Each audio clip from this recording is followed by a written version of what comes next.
We've never seen Donald Trump be positioned through media where the whole purpose of the media is to shine a light on the positivity that surrounds the idea of Donald Trump and what he's been able to do as the president, and again, what he would be able to do in the future. So this is an ad I'm going to play for you, and I want you to listen to this, and I want you to be in tune with how this makes you feel. Now, a lot of you listening right now, if Trump's saying it, you like it. I get it. But consume the whole body of this, because it is true that Donald Trump has done so many good things for so many people by giving America back to the people, that it's not something that is, in my opinion, prioritized by the campaign, because we're very engrossed in how dangerous Kamala Harris would be, that we focus more on the negativity of that than the positivity of what Donald Trump can do for us. And that is the peaceful transfer of power. The 45th president of the United States is now Donald J. Trump. He said, "I will fight for you with every breath in my body, and I will never let you down." So we do have some breaking news, because while it is about celebration, it is also now about policy. Oh, that's right, Aaron. President Trump went right to work. He went right into the Oval Office shortly after he departed from the review. Is day two going to be as busy as day one? He met with business leaders. He met with union leaders. He signed a bunch of stuff. He fulfilled some campaign promises. What's left? The pace over the past 10 days has been astronomical. Everybody in official Washington I talked to said, I cannot believe he's only been president for 10 days. Dan, I think you got to admit they did a pretty impressive job rolling out this nomination. This is how it's supposed to be done. I mean, this is done to the T. Actually, even more so than we've seen in the past. We're seeing the markets react positively. It is better than expected. Consumer confidence rocketing to a 16-year high. Healthy job growth again for the month of February. So is this the Trump effect?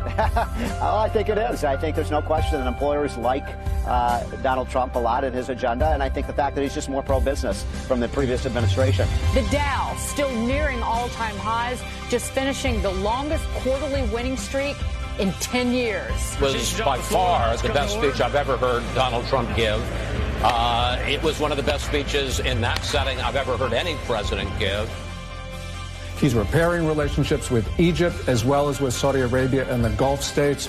You know, they saw Trump yesterday talk about Iran violating the spirit of the nuclear deal. So this is clearly part of a long-term strategy to reorient American foreign policy. The bottom line is he's done well. He has done a lot of the things that he promised, like appointing a Supreme Court judge, like getting out of the Trans-Pacific Partnership, like cutting regulation. But he's done a really good job.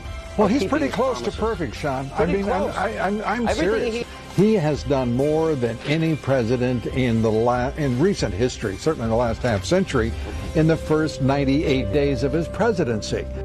I am asking all citizens to embrace this renewal of the American spirit. I am asking all members of Congress to join me in dreaming big and bold and daring things for our country. I am asking everyone watching tonight to seize this moment, believe in yourselves, believe in your future, and believe once more in America. Thank you, God bless you, and God bless the United States. So that was an ad put together for the first 100 days of Donald Trump's presidency. And if you watch that with us, the voices and the faces that you see praising, or, you know, even if they're not like thrilled with what it was that Donald Trump was doing, they were acknowledging that he was getting stuff done. And you think about like the way you can present that information, the successes that the Trump campaign can present of the Trump presidency. I want more of that. I want those ad buys where we just see the pretty colors and the nice music version of Donald Trump without having, you know, do the hit ads on Kamala Harris. Okay. They're going to certainly do them on Donald Trump. Okay. But there is so much positivity and good to offer the American voter, the American taxpayer right now, the American mom, the American dad, the American grandparent who wants to make sure that they don't have to worry about what happens with their Social Security, and they know that Donald Trump is going to protect it, and that he is going to advocate for a competitive healthcare system, that he is going to advocate for the middle class and the taxpayer over the big government, where if you look at every turn from the alternative that you have to vote for right now with Kamala Harris, she has a big government taxpayer-funded solution for every problem you don't even know you have yet. The positivity that surrounds the Donald Trump second term is incredible.